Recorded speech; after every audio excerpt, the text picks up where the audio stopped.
Hi, I'm Jacob Stemper, and I did the CSS HL Hunley. Okay, so I did the skirmish between the Confederates and the Union Housatonic, and a little bit about the Confederacy Navy. The Confederates had a weak navy, and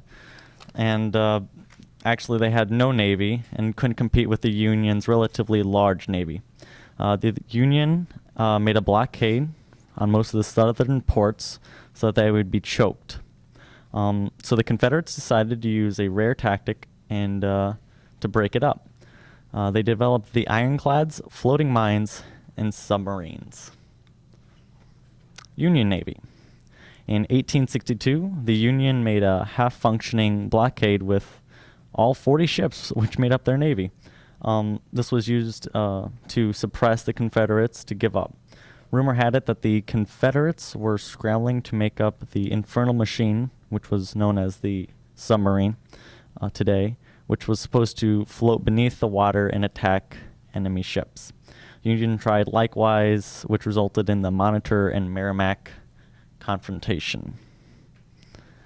Okay, so you had the USS Housatonic, which was their largest ship. It was 1,240 tons, 1,500 horsepower, and she was only 9 days old when she went up against the newest naval technology the world knew.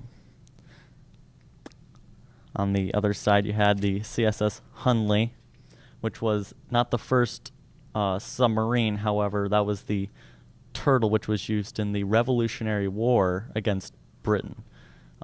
It was a small little machine and it didn't work.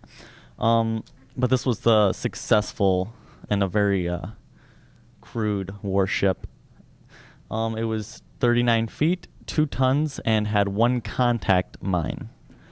She was built in 1862, and and during her test trials, she sank twice, killing most of her crew, both times, including Mr. Hunley, her namesake.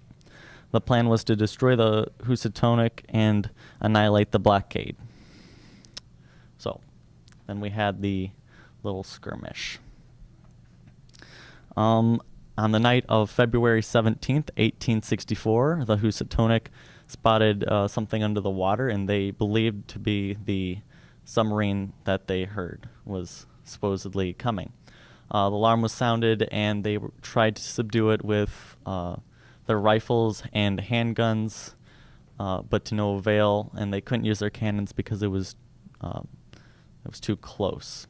The Hunley rammed it with its 135-pound explosive with a ram, which conjugated it to the ship's hull, and when the Hunley retreated, it tugged on a rope which detonated the explosive, making a very large hole on the hull. Because of the explosive, it was close to the Hunley itself, and weakened the front of the ship, making a hole in the Hunley, which is what they believe caused it to sink, because it sank after that one too.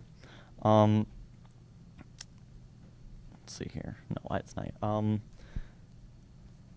The Unions lost their ship and a few crewmen. The Confederates lost their sub and all their crew. And that's that. Oh, look at that.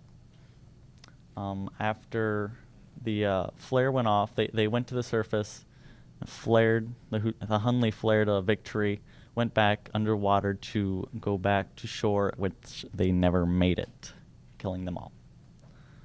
And it's not working. Okay, better results.